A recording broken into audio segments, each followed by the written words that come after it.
2 iron spikes and a single wooden beam. That is what waited at the end of the road for most of these men. And one of them, when he finally stood in front of it, looked at the cross his executioners had built and asked them for something so strange that for a moment, even the men holding the hammers hesitated. We will get to that request. We will get to the man who made it, but not yet. Because to understand why a grown man would look at his own instrument of death and ask to make it worse, you first have to understand who these men were before. And who they were before is almost laughably ordinary. Fishermen, most of them.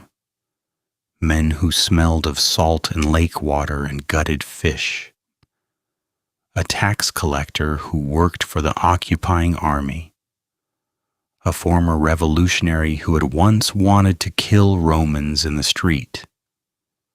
These were not philosophers. They were not priests. They were not men anyone expected to remember. And on the single most important night of their lives, the night their teacher was dragged away in chains, they did the most human thing imaginable.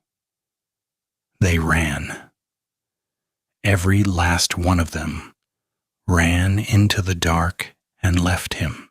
These are the same men who, within 40 years, would be scattered to the farthest edges of the known world, to Rome, to the mountains of Armenia, to the deserts of Persia, to the southern coast of India, a place most people in Jerusalem did not even believe existed. And in every one of those places, when given the chance to save their own lives, they would refuse to take back one sentence, one claim. The claim that they had personally watched a man die, and then watched that same man walk out of his own grave 3 days later and eat breakfast with them on a beach. Here's a word you need because it is the spine of everything you are about to hear. The Greek word is martis. Say it slowly. Martus. In the 1st century, it did not mean what you think it means. It was a legal word, a courtroom word. A martis was simply a witness, a person who stands up in front of a judge and says, under oath, I was there. I saw it with my own eyes. This is what happened, and I will stake my name on it. But so many of these particular witnesses were killed for what they said they saw, that the word itself began to bend under the weight of their corpses. Over the next 2 centuries, martyrs stopped meaning witness and started meaning something darker. It became our English word, Feiturg, martyr, a person who dies for their testimony. Sit with that for a second. The ancient word for the man who tells the truth in court and the word for the man who is executed for it slowly fused into the same word.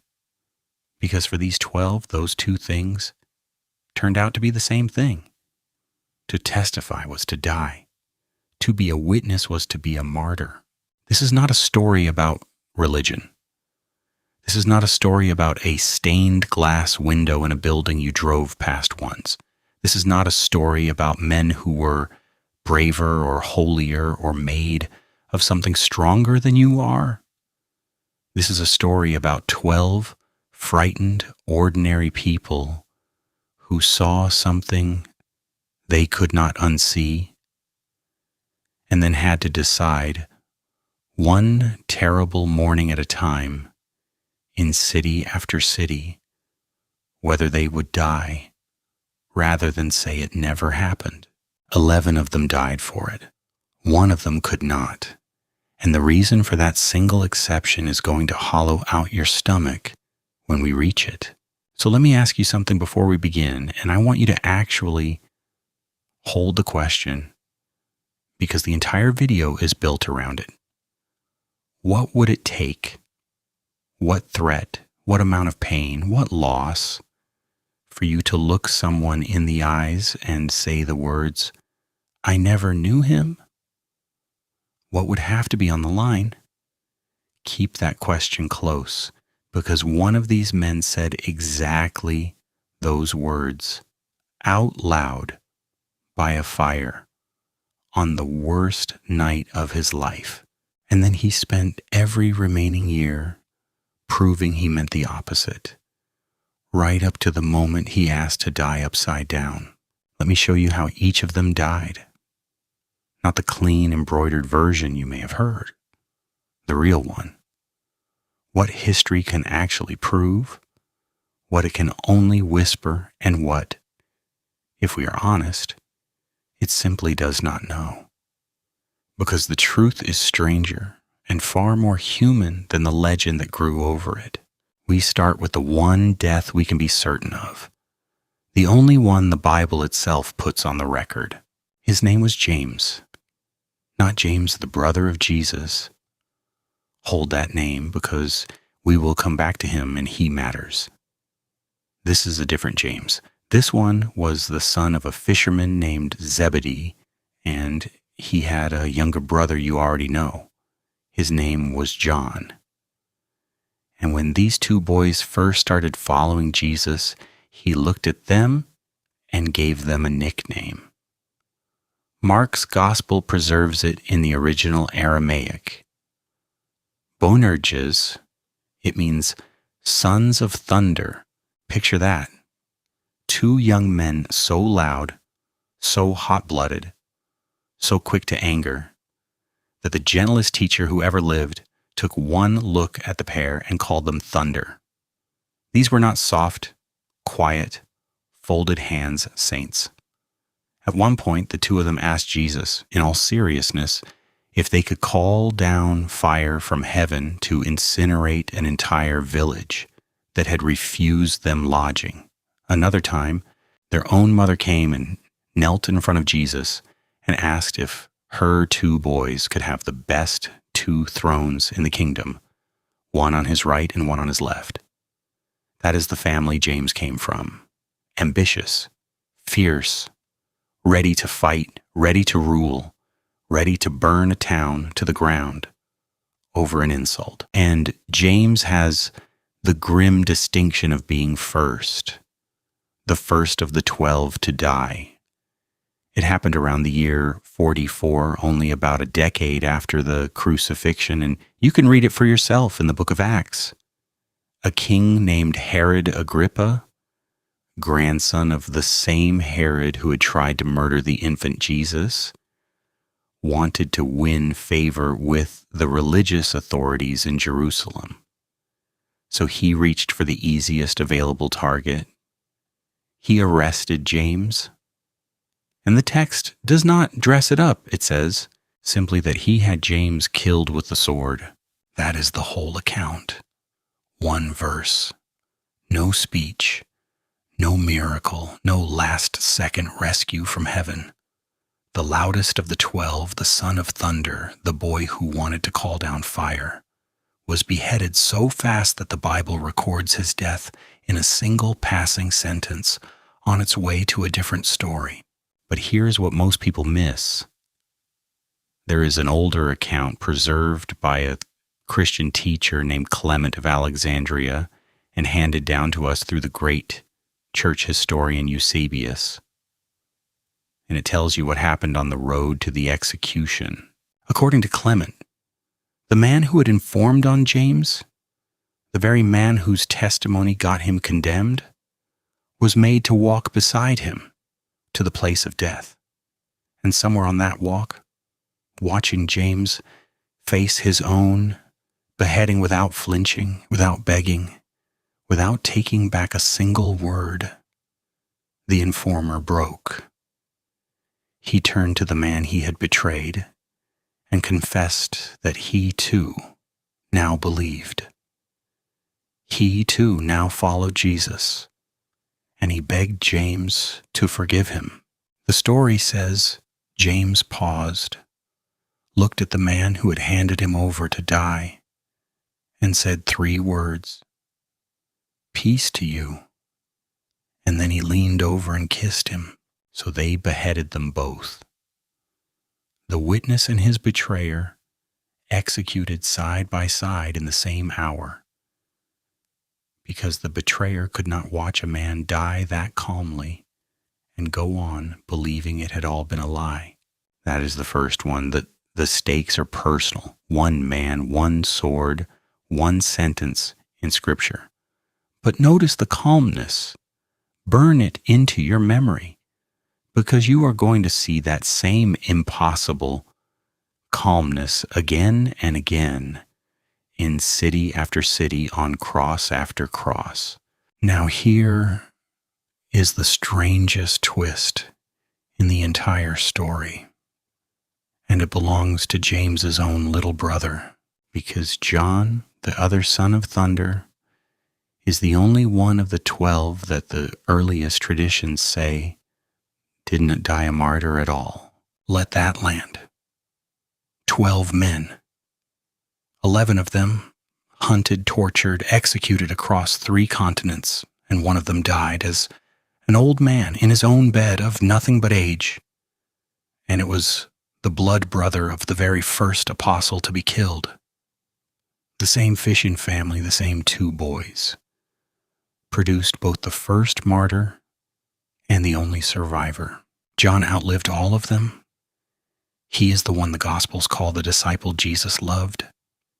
And he is the one who, the texts say, was standing at the foot of the cross when the others had fled close enough that the dying Jesus looked down and put his own mother into John's care. John saw it all. The arrest, the trial, the nails, the spear, the empty tomb. He buried them all, one by one, as the news came in from across the empire. James, then Peter, then Thomas, then the rest.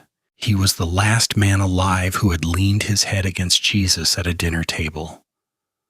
The last living eyewitness on earth.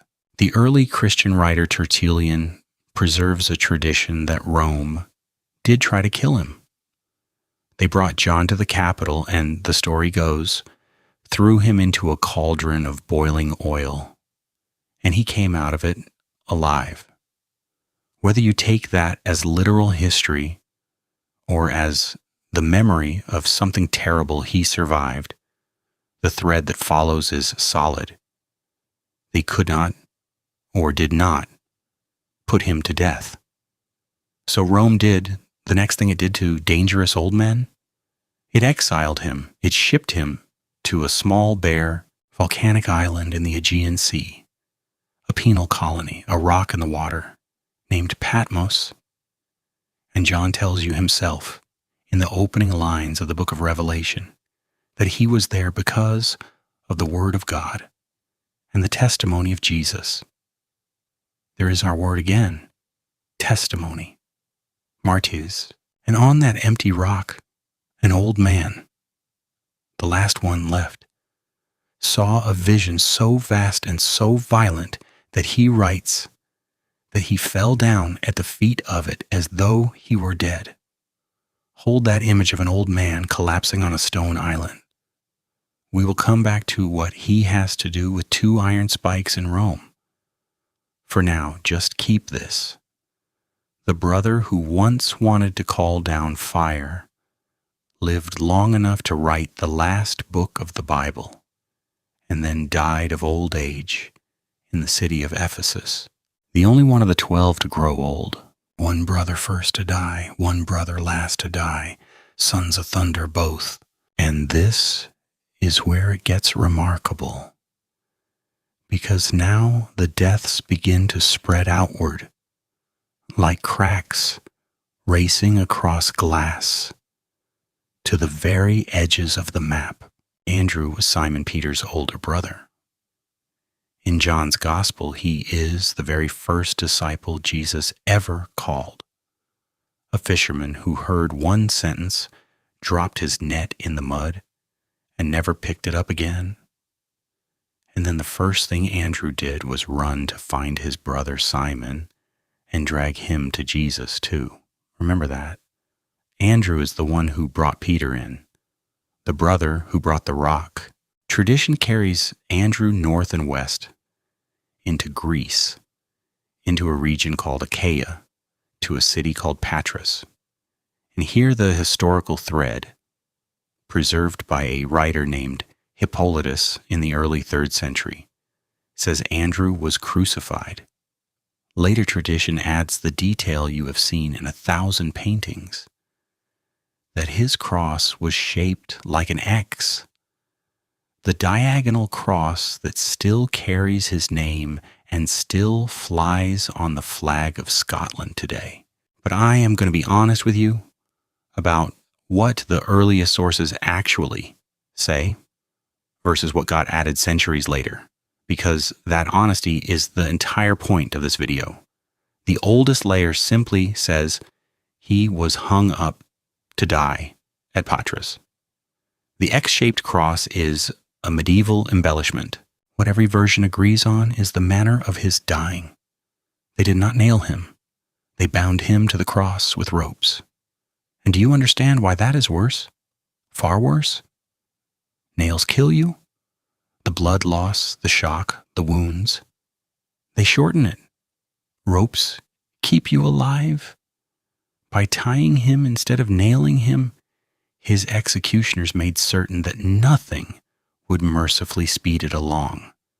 No bleeding out, no quick collapse, just hours, and then a full day, and then another, hanging in the open air under the sun, while the strength drained out of him one breath at a time. And the tradition says that across those days on the ropes, Andrew did not scream curses at the crowd. He preached to them. To the very people who had gathered to watch him die, he kept talking about the man he had followed, about the tomb he said was empty, about the brother he had brought to meet him, until his voice finally gave out. And then his body finally did too. Feel the stakes climbing. James was one clean stroke of a sword, over in a second. Andrew was days on a rope, designed by experts to break a man slowly. The same calmness as his brother in spirit, but now stretched across an agony built to shatter it. And it did not shatter. Before we go any further, I have to stop and ask you for something, because it genuinely matters more than you might think. If any of this is landing on you, if the picture of 12 ordinary men dying for one stubborn sentence is doing something to your chest right now, then take 1 second and subscribe to this channel. That is the whole ask. We dig through the actual histories here, Eusebius, Hippolytus, the Roman records, the things scholars argue about, to find the real story underneath the Sunday school cartoon. And the only way these stories reach the people who need to hear them is if you tell the algorithm they matter. So subscribe. And while you are at it, drop the name of the one apostle you have always wondered about in the comments right now, and I will keep an eye out for him as we go. Now, let me take you to the edges of the world, because this is where the record grows thin and far stranger, and where I have to be the most honest with you about the difference between what we know and what we only wish we knew. Philip went north to a city in what's now Turkey called Hierapolis. And Philip is a perfect example of how truth and legend stack on top of each other over the centuries. The earliest source we have, a letter from a bishop named Polycrates, written around the year 190, says only that Philip fell asleep in Hierapolis. That is an ancient, gentle way of saying he died. It says nothing about torture, nothing about a cross, just that he died there and was buried there and never came home. It was only much later, in a document called the Acts of Philip, written perhaps 200 years after his death, that the dramatic version appears, the version where he is hung upside down and killed. Is it true? We honestly cannot say. And here's the part nobody tells you about the apostles. For most of them, the further you travel in time from the year they died, the more vivid and violent the stories about them become. That pattern is usually a sign that someone somewhere was filling in an uncomfortable silence. And a good historian tells you exactly where the silence is instead of quietly painting over it. But there is one detail that gives me chills, and it is not legend. It is dirt and stone. In the year 2011, archaeologists digging at Hierapolis announced they had uncovered a 1st century tomb that had been venerated for many centuries as the tomb of the Apostle Philip. A real structure. A real pilgrimage site. People had been walking to that grave to remember a dead apostle for over 1,000 years. Whatever exactly happened to Philip, the ground itself remembers that he ended in Hierapolis and never made it back. Bartholomew is, many scholars believe, the same man the Gospel of John calls Nathanael. And his very first scene tells you something. When Jesus first sees him approaching, before they have even spoken, Jesus says, "Here is a man in whom there is no deceit." No lies in him. An honest man. Nathanael, stunned, asks how Jesus could possibly know him, and Jesus says, "I saw you under the fig tree before Philip called you." We do not know what was happening under that fig tree. But whatever it was enough to turn an honest skeptic into a follower on the spot. Tradition carries that honest man east and north, possibly into Armenia, possibly into the lands beyond the empire's edge. And the tradition attached to his death is one of the most horrifying in the entire collection. It says he was flayed, skinned alive, and then beheaded. To this day, painters and sculptors depict Bartholomew holding his own skin in his hands. You should know that this is later tradition, not early eyewitness record. But you should also understand why a story this grotesque survives even when we cannot verify every detail. Because it answered a question the early church could not stop asking. They knew these men had walked off into hostile foreign lands and never returned. They knew the witnesses had vanished. And the only explanation that made sense for men who simply would not stop talking about a risen Jesus was that someone, eventually, somewhere out past the edge of the map, had finally found a way to make them stop. By force. Now stay with me, because the next one is the one I find impossible to shake. Thomas. You know him by exactly one word. Doubting. He is the one who, when the other 10 came running to tell him they had seen Jesus alive after the crucifixion, folded his arms and said he would not believe a word of it until he could push his own fingers into the nail wounds and his own hand into the spear wound in the side. The cynic, the hard case, the one who demanded evidence. And here's the thing about Thomas that almost nobody ever connects. The doubter went the farthest.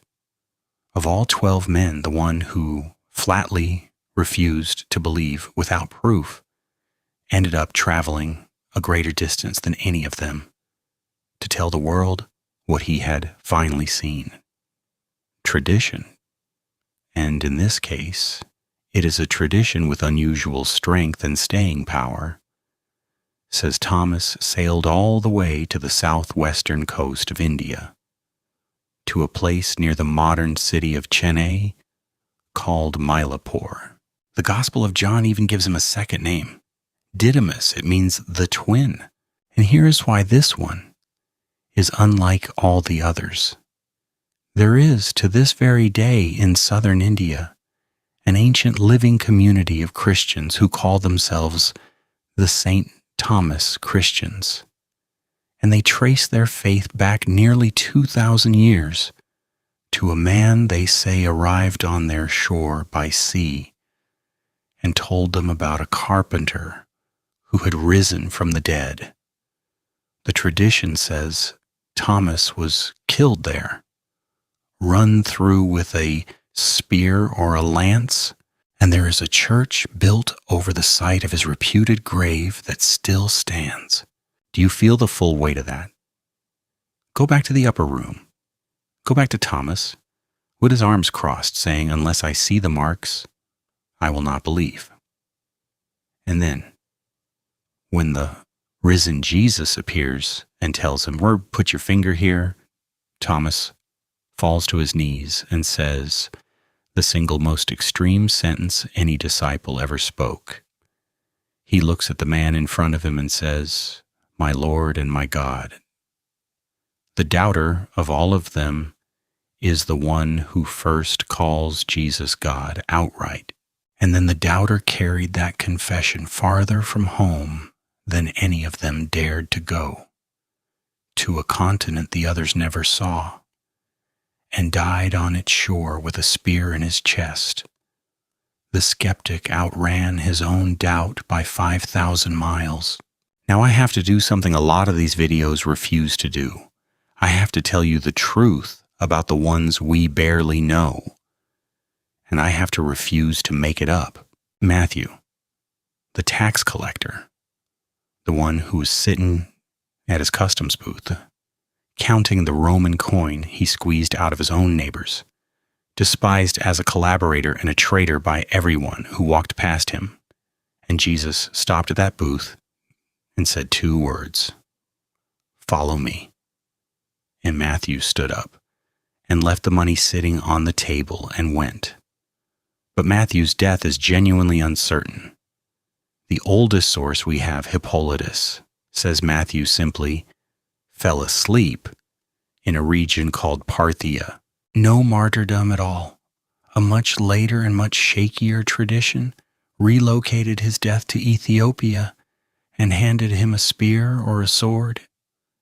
The honest answer, and the one you deserve, is that we do not actually know how Matthew died. And then there are 3 men whose deaths have very nearly vanished from history altogether. James, the son of Alphaeus, so obscure that the church itself kept confusing him with other men named James. And to this day, scholars argue about which traditions even belong to him. He is sometimes called James the Less, possibly meaning the younger or the shorter, just to tell him apart from the son of thunder. We have almost nothing reliable about how he died. Simon called the Zealot, and that title carries a buried bomb in it. The Zealots were a violent revolutionary faction who wanted to throw the Roman Empire out of Israel by the sword, by assassination, by force. So Simon had once been the kind of man who was willing to kill for a kingdom. And there is a terrible irony folded into his whole life, that a man who had been ready to die fighting for a political, military kingdom of this world ended up dying instead for a kingdom that turned out not to be political at all. The traditions about his death openly contradict each other. One says he was martyred in Persia. One says he died peacefully of old age. We cannot reconcile them. And Thaddeus, also called Jude, for him the earliest record is nearly silent. There's a legend connecting him to the city of Edessa and to a king named Abgar, who was said to have written to Jesus.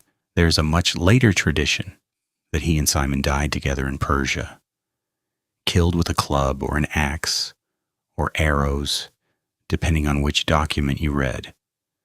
But if I am being straight with you, and I promised I would be, we do not have solid early evidence for how Thaddeus died. Here's the part nobody tells you, and I want to say it as plainly as I can. We do not know the precise manner of death for most of the 12 apostles. Anyone who hands you a clean, confident list, this one speared, that one crucified, this one stoned, all 12 neatly accounted for, is handing you a blend of solid history and 1,000 years of accumulated legend, and is not telling you which lines are which. And this is the part that should genuinely stop you cold, so do not let it slide past. There is one thing every single source agrees on, early and late, reliable and legendary, Roman and Christian. Not one of them anywhere is ever recorded as taking it back. Think about how strange that is. In all the conflicting, contradictory, half-legendary stories about these men across every document we possess, you will not find a single account, not one, of an apostle who saved his own skin by standing up and saying, "Fine. It was a lie. We stole the body. We made the whole thing up. He stayed dead." You would expect that, statistically, out of 12 frightened men under torture, at least one would have cracked and recanted to live. People say anything under torture. People break. People recant constantly. The fact that we have so many wildly different versions of how they died, and exactly 0 versions of any of them recanting, is itself a kind of evidence. The method of death is uncertain. The refusal to deny it is unanimous. And this is where I want to plant something in your mind, because it is the strongest argument in the whole story. There is a man named James that I told you to hold on to, James, the brother of Jesus. Not one of the 12. And here's the astonishing part. During Jesus' lifetime, his own brothers did not believe in him. The Gospels say it outright. His family thought he was out of his mind. James grew up in the same house as Jesus and thought his brother had lost it. But after the crucifixion, something turned that skeptical brother into the leader of the entire Jerusalem church. And the Jewish historian Josephus, not a Christian, a Jewish historian writing for Rome, records in his Antiquities that this same James was put to death around the year 62, stoned on the orders of the high priest. An outside, non-Christian source confirming that the doubting brother died for the brother he once thought was insane. What turns a man who thinks his brother is a madman into a man who dies rather than deny him? The eyewitnesses had an answer. They said they saw him alive again. You can argue about what they saw. You cannot argue that they did not believe it with their entire lives. So before we reach the climax, the man and the cross from the very beginning, I have to ask you for one more thing, and then I will leave you alone with the story. If you have made it this far, you are exactly the kind of person these accounts were preserved for. So do me one favor. In the comments right now, tell me this. Which of these deaths has hit you the hardest so far? Was it James, calm enough to convert the man walking him to the block? Was it Andrew, preaching from the ropes for 2 days? Was it Thomas, the doubter who sailed farther than any of them and died with a spear in his chest? Tell me. I read them, and they tell me which story to dig into next. Now let me bring you all the way back to the beginning, to the 2 iron spikes, to the wooden beam, and to the strange request. But first, two men we cannot possibly skip, because the climax does not land without them. The first is a man you have probably never heard a single sermon about. His name was Matthias. And Matthias was not one of the original 12. He was the replacement. After Judas was gone, the 11 survivors stood together in an upper room and decided the number 12 had to be restored. There was even a requirement. The new man had to be someone who had been with them the entire time, from the baptism of Jesus all the way through to the resurrection.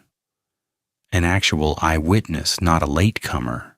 They narrowed it to 2 candidates, and then they chose between them by casting lots, by essentially drawing straws. Imagine that. Imagine being selected by lottery to fill a dead traitor's seat in what had just become the single most dangerous job in the ancient world. And Matthias took it. The tradition says he too went out, preached, and was killed, stoned, and then beheaded. He had not been at the center of the miracles the way the others had. He had not reclined at the Last Supper. He raised his hand for a chair that had already gotten one man killed and disgraced, and he sat down in it anyway, knowing exactly what it cost. That is its own kind of courage. The volunteer for the dead man's seat, and now the shadow, the one exception. The reason I told you 11 died as witnesses and 1 could not. Judas Iscariot. Judas is the only one of the 12 who took it back. And notice, he did not take it back under torture. He did not take it back facing a Roman cross or an executioner's sword. He took it back for 30 pieces of silver while Jesus was still alive and free, with a kiss in a garden in the dark. And here's the detail that should haunt you. Judas is also the only one of the 12 who died by his own hand. Every other apostle had his life taken from him by someone else. Judas took his own. The accounts say that when he saw what he had done, the silver burning a hole in his hands, he could not carry it. And he went out and hanged himself in a field that would forever after be called the field of blood. Hold the contrast, because the entire video has been climbing toward it. 11 men had their lives violently torn away from them by other people, and they went to those deaths, scattered across the world, without taking back a single word. One man kept his own life intact, threw away his testimony for a bag of coins, and then could not keep that life either. The 11 who refused to recant are remembered 2,000 years later as the foundation of the largest movement in human history. The one who recanted, who chose silver over the truth he had seen with his own eyes, ended alone in an empty field. The difference between them was not who died. They all died. The difference was what they were willing to say first, which brings us at last to him, the man with the cross, the strange request. You already met him near the very start of this video, without his name. Now you get the name. Simon, the fisherman, Andrew's brother, the one Andrew dragged to Jesus on the very first day, the one Jesus looked at and renamed Peter. The Rock. And here's the thing you have to understand about Peter before you are allowed to watch him die, because it is the most important fact about him, and it changes everything. Peter is the one who failed the worst. On the night Jesus was arrested while the others scattered into the dark, Peter followed at a distance all the way into the courtyard of the high priest's house. And there, standing close to a charcoal fire to keep warm against the cold of the night, he was recognized. 3 separate times, 3 different people looked at him and said some version of the same thing. You were with him. You're one of them. You're a Galilean. I can hear it in your voice. And 3 times Peter, the rock, the leader, the one who only hours earlier had sworn he would die before he ever denied his master, looked them in the face and said the words, I do not know the man. I do not know him. I was never with him. By a fire in the cold, to save his own skin, the greatest of the apostles said the exact sentence I asked you about at the very start of this video. The sentence you swore you would never say. He said it. Once, twice, a 3rd time, this time with cursing. And then, the texts say, a rooster crowed in the gray light before dawn. And Peter remembered that Jesus had told him this would happen. And he went out into the dark and wept until he could not breathe, because he finally knew exactly what he was. Now hold that man in your mind. The man by the fire. The man who said, I never knew him, to save his own life. Hold him there. And let me show you the other fire. Because after the resurrection, the Gospel of John gives us one more scene. Jesus alive, cooking breakfast on a beach over Altus, of all things, a charcoal fire. The same kind of fire Peter had stood beside when he denied him. And Jesus turns to Peter and asks him a question. Do you love me? Peter says, yes. Jesus asks again, do you love me? Yes. A 3rd time. Do you love me? 3 questions beside a fire to undo 3 denials beside a fire. And then Jesus tells him something strange and quiet.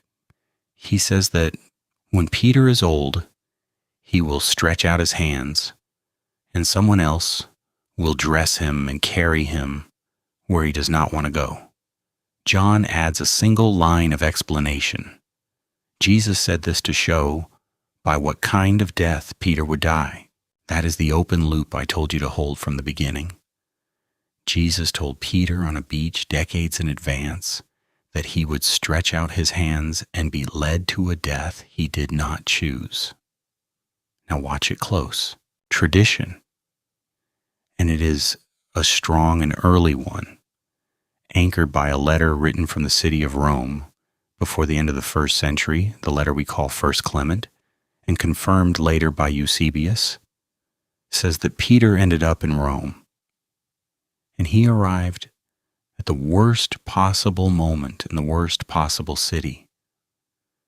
Because the Roman historian Tacitus, again, not a Christian, a Roman senator, writing in his annals, records that around the year 64, after a catastrophic fire devastated the capital, the Emperor Nero looked for someone to blame and chose the Christians. Tacitus describes what followed in cold, disgusted detail. Christians torn apart by dogs, nailed to crosses, and covered in pitch, and set on fire to serve as living torches to light Nero's gardens after dark. This is not church propaganda. This is a Roman aristocrat who had no love for Christians at all, recording what his own empire did to them. And into that horror walked the man who had once said, I never knew him. And he stood up. And he said the opposite. I know him. I walked with him for 3 years. I watched him die and I watched him alive again, and I ate fish with him on a beach. I am his witness, his martyrs, and you can do to me whatever you did to him. They sentenced him to the cross, the very death his master had died. And here at last is the request. The tradition preserved by Eusebius says that when Peter was brought to the place of execution and saw his cross, he refused to be crucified upright. He told his executioners that he was not worthy to die in the same position as his Lord, and he asked them to turn the cross over and to crucify him head downward. Now look at the full arc of one man's life laid out in front of you. The man who denied Jesus to save himself, by a fire, in the cold. That same man, decades later, asked to make his own execution more painful and more humiliating, because to him, dying in exactly the same posture as Jesus felt like too much honor for someone who had once stood by a fire and said, "I never knew him." He stretched out his hands. They led him where he did not want to go, just as he had been told on the beach. That is the whole story, compressed into a single image. The worst failure became the deepest witness. The man who said, "I do not know him," chose to die upside down, rather than be separated from him by even the dignity of a matching death. And here's the bridge I want to leave you standing on, because this was never really a story about ancient Rome. It is about you, and you already know it. Every one of us has a fire we have stood beside, a moment where it would have cost us something real to say out loud, "Yes, I'm with him, I know him, I actually believe this," and where it would have been so easy, so warm, so safe, so quietly reasonable to say the other thing instead, to laugh it off, to go silent, to say in our own way, "I never really knew him." You know your fire. You have stood at it. Peter knows it too. He stood at his. He failed at his completely and publicly and 3 times over.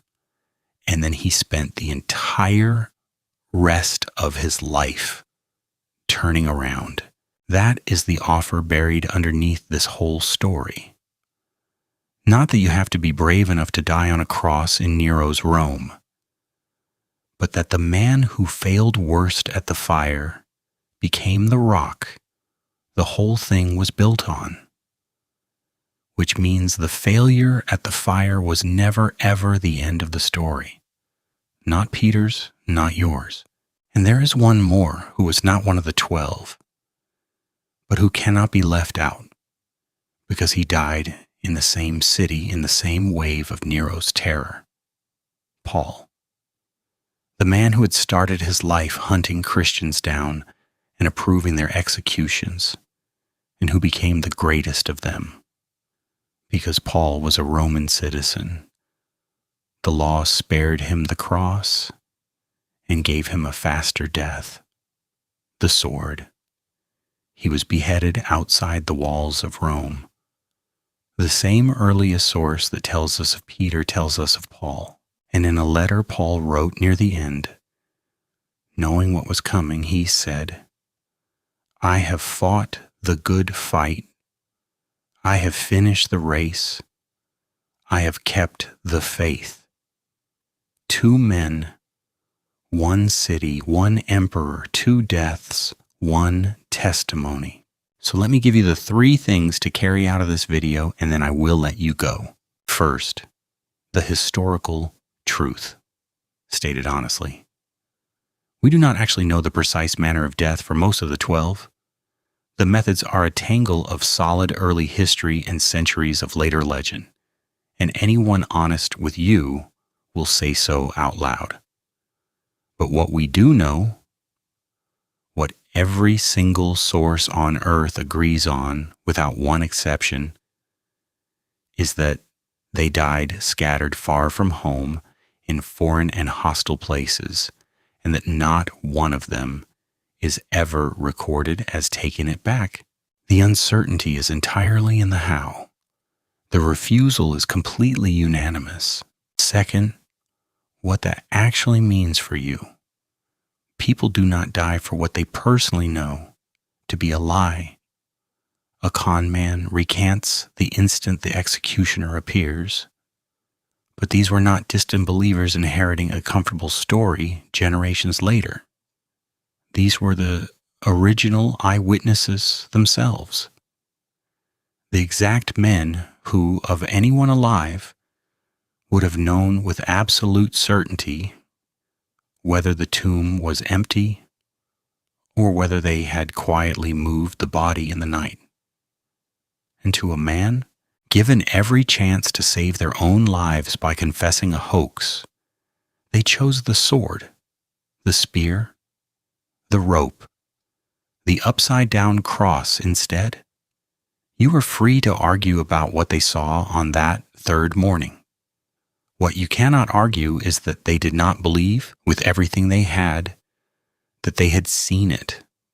They signed that belief in their own blood, on 3 continents across 40 years. And third, and this is the one I want left ringing in your ears long after you close this video. The greatest of them all began at a fire in the cold, saying, "I never knew him."